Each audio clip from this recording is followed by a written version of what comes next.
ومن أحسن قولا ممن دعا إلى الله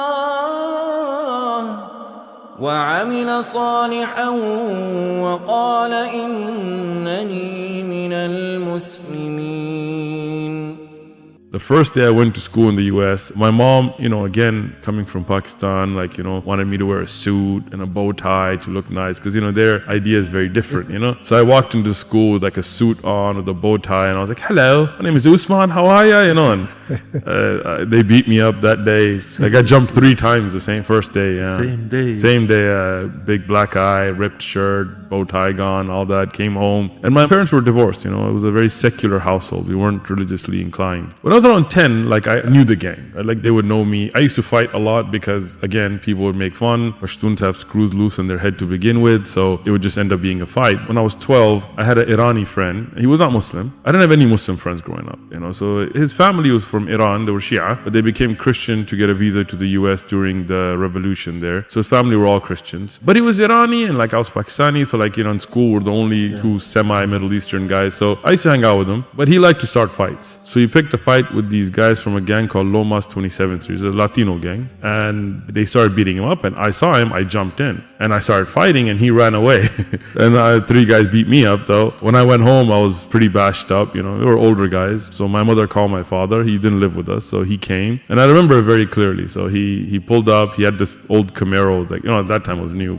And he pulled me in a room by myself and he told me, I only have 2 questions. Did you run? I said no. He said, did you cry? I said no. I said, okay, we're good then. So he grabbed a baseball bat and got in the car and said, let's go find them. So we drove around and the gangs have particular areas where they post up. This is they have to represent the hood. So I knew where they would be. We went there. We saw them. I told my father, that's them. We both jumped out. He took a bat. He hit one guy in the head. My father cracked one's shoulder, shattered his shoulder. The other guy, he cracked his head. And again, my father was, was a tough guy, so they ran. The problem got to be is then my father drove off and went to his house and I had to go to school the next day. So I very clearly remember going to school the next day. And I remember just walking down the hallway and people going, hey, there's that dead kid, the one that's going to get killed today. Oh.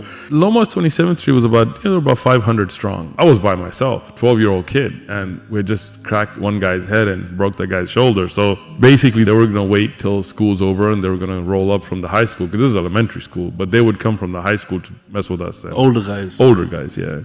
And it was going to be my death that day. So another gang called Eastside San Diego, also Sureños, they approached me. They said, look, we've seen you around. You can fight. You stand your ground. If you don't want to die, join us. And Eastside was about a 600 people strong gang. And they didn't like Lomas Street to begin with. So they were like, you join us, we'll protect you. So that's how I, at 12 years of age, got into gangs. So basically, when I got involved in gangs, it wasn't like robberies and little things. It was a lot of bigger stuff. We used to work with the cartels. San Diego was the last city before Tijuana. Border, So all the drugs that come into the US, they go. And Tijuana, Mexico is the most dangerous city in the world. If you Google the highest murder rate in the world, in 1 year they had 2,800 murders just in that city. We had people who would go and sell drugs on the streets. I wasn't one of them. I was part of the more people that planned things. So we used to go down to Tijuana, meet with the cartel guys. We would facilitate bringing the drugs in. We would take guns from the US to them and they would pay us in drugs and then we would then sell those on the streets. We did robberies. We also did hits for them, right? So if they wanted somebody killed in the US, they wouldn't send a guy from TJ. They would just tell one of us hey, here's a guy, here's money. So the first friend I saw get killed, I was 14. But it's one of the things that still kind of haunts me sometimes because he got shot, right, in the head. And as you know, what you see in the movies of how people get shot is not reality, right? It's not a little hole and then the Indian movies, the blood's dripping, the guy's still running. He got shot, he had a bullet hole and then the back of his head was gone, but he was still it wasn't he wasn't gone, he was still breathing. And I remember holding him and the worst thing is you kind of had to, you were like, it's going to be okay. But you look at him and it's not. Back of his head's gone. The exit hole's definitely bigger and worse. And he died. I was holding him and he died.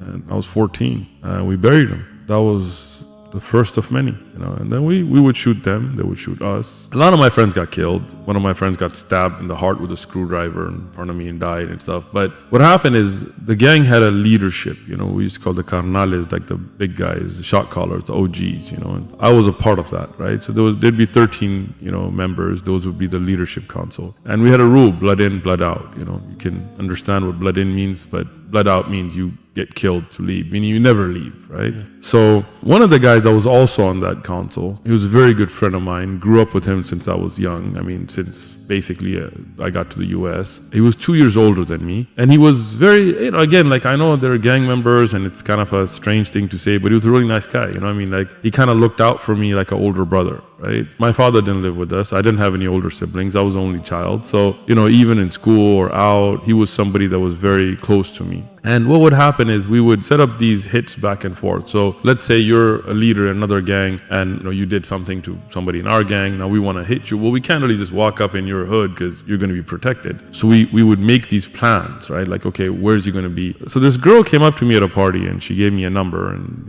she wanted to meet up. And at that time, when you were in that kind of situation, you would get a lot of attention, not just because of your looks or something, but because you could facilitate a lot of things for a lot of people. I had another girl that contacted me about, my mom was very strict, right? So if I wanted to go do stuff, what would I do? I would go stay at my friend's house and his parents would tell my mother, yeah, they're going to be in bed by 9, but we do whatever. So Saturday night I was spending the night at that same friend's house, and he used to have a garage where we used to sell drugs and have guns and stuff, and then he had an inner house which nobody was allowed in. That's where his grandmother and parents and all lived. But with me, he was that close that I would stay inside the house, and I would speak to his family and all that. So Saturday night I was staying at his house and I told him, hey, I got these two at the same time, I don't know what to do. So he's like, well, give me one, I'll take one, you take the other. I said, all right. I gave him one number and I took the other, and what happened is he called and basically she said, meet me at this payphone and call me and I'll come out and get you. So he went, and when he got to the payphone, he rang the number. Instead of her coming out, a bunch of guys came out and they shot him.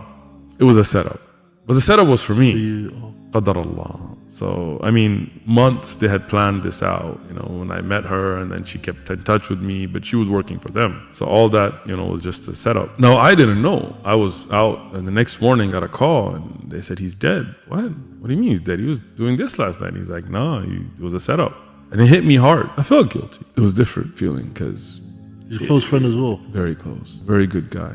He was always protective over me, and it was meant to be me. So I went to his funeral. First I saw him, and he had been shot 9 times. So the bullets were, I don't know how many bullets they shot. It was multiple shooters and stuff, but it was a 357 bullet that went through his head. So the back of the head was gone, and front had holes, and shoulder, hand, chest, body was all holed up. And somebody since you're a young kid. Like I said, I'd seen other people die, but this was a very close friend, and it was supposed to have been me. So I was just imagining myself there. So we had a lot of money, we used to bring drugs.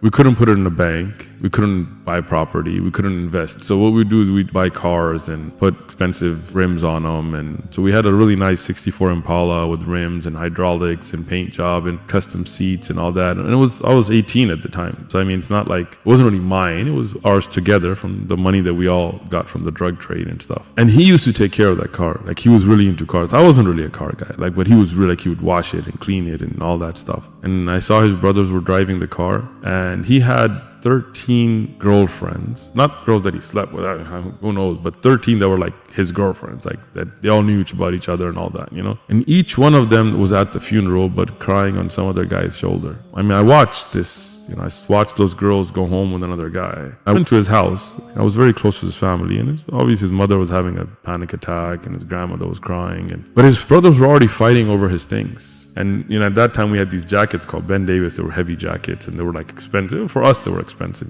So his brothers were already fighting over that. And he used to store his money at home. And I knew where he kept it. We were all trust. It was gone. His brothers already taken it, And I just started thinking, what's life about? Money was something important to us, but he didn't take any of it. girls. No girl went into the grave with him. They all walked out with somebody else. Power. We used to have clout. I mean, alhamdulillah, I started to study different religions. Like I realized there's more to life. Then when I left, I basically just stopped hanging out. I started going to the masjid. I started reading Quran. I didn't know how to read Alif Bata. I didn't know how to read Quran. I didn't know how to pray. I mean, I knew some basics like I'd seen in my family, but I didn't really know. So I started to go to like a madrasa, even though now I started to get a regular job. I couldn't sell drugs anymore, right? And now I was trying to go to college because I wanted to get my life together. So the gang called me. They're like, hey, where you been? I haven't seen you for a while.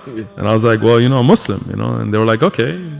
And, I was like, no, like, I'm really Muslim now. Like, I can't do this stuff anymore. And I remember they were like, look, we're Catholics and Christians and you're Muslim and that's all good. I mean, you do you, right? That's all good. But gang is gang. Like, that comes first, right? Whatever. And I was like, nah, unlike you guys, I can't do that. Like, I can't just go confess. I can't just be like, Jesus died for my sins. Like, if I'm Muslim, I'm Muslim. Like, I got to live it. Like, I can't sell drugs anymore. I can't be partying. And they were like, well, I mean, you know the rules, blood in, blood out. Whatever religion you want to follow is up to you. And they were very respectful, like of religion generally, right? They were very respectful of clergy, like of priests.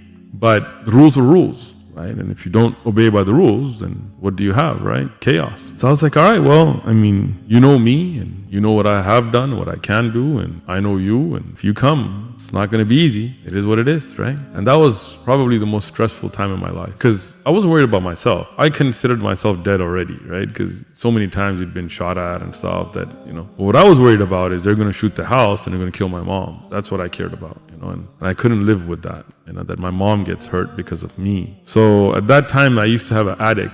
The attic had a vent to the street, so like little. So I would spend the night there with a gun, just waiting. And I knew how it was going to be done because I was part of the enforcement before. They would wait till 4 a.m., 5 a.m., Fajr time because gang members would stay up late. But by that time, you get drowsy and you just pass out, and then they just shoot up the whole house. So I was just waiting, and a day went by, and 2 days, and 3 days, and the stressful thing was they knew everything about me. They knew my schedule, they knew where I lived, they knew my family, they knew everything. After a while, I started thinking, I used to roll with these guys and we went through crazy experiences together. We were shot at, we were stabbed, we shot at others, we were arrested and we didn't rat on each other, we were pulled by police, and all of that we lived through, I owe it to them to at least tell them about Islam. If it changed me, maybe it would change them. And I felt guilty. Like I felt like, okay, I got this amazing thing, Islam, that now I realize the purpose of life is not sell drugs or party, and now I realize there's a greater purpose and why we exist and why we were created in Jannah and Jahannam. But these guys don't know this stuff. So I said, I'm going to go to the hood.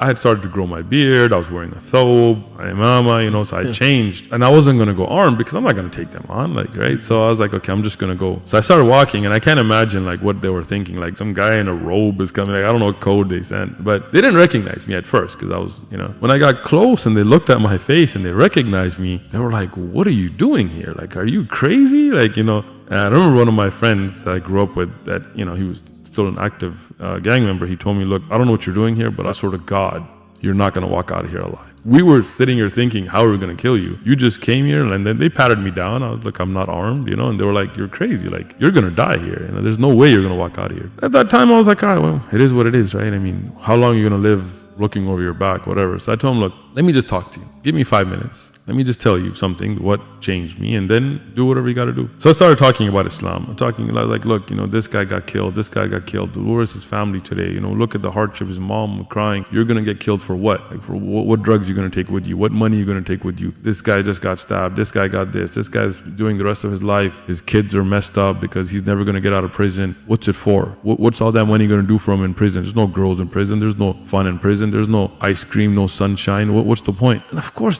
they had the same thought. So it resonated because whatever I was going through, they were going through. So 2.5 hours later, one of them, the OG, told me, look, we're going to give you a pass. Let's go. Just get out of here. We don't want to ever see you. Don't ever get in the hood. Don't ever let us see you. Just go. And in religion, we respect it. Leave. I told him no. I told him, look, I'll leave on one condition. You guys come to the masjid. Just one time. We'll make food for you. We'll sit down in a good environment, not this kind of place. And just come. And we're like, this guy is crazy, we're letting him live, and now he's putting more conditions on us. And then after a while, they're like, all right, fine, we'll come. Now, again, there were 600. Not all of them came. Maybe, I forgot, maybe like 70 or 60 or something. Many of them, maybe 20, I don't remember. Like a lot of them came, not the same day. Alhamdulillah, 12 of them became Muslim, Look, it's not a fairy tale, right? Some of them still got killed. I mean, it's not a movie. Like, it is reality.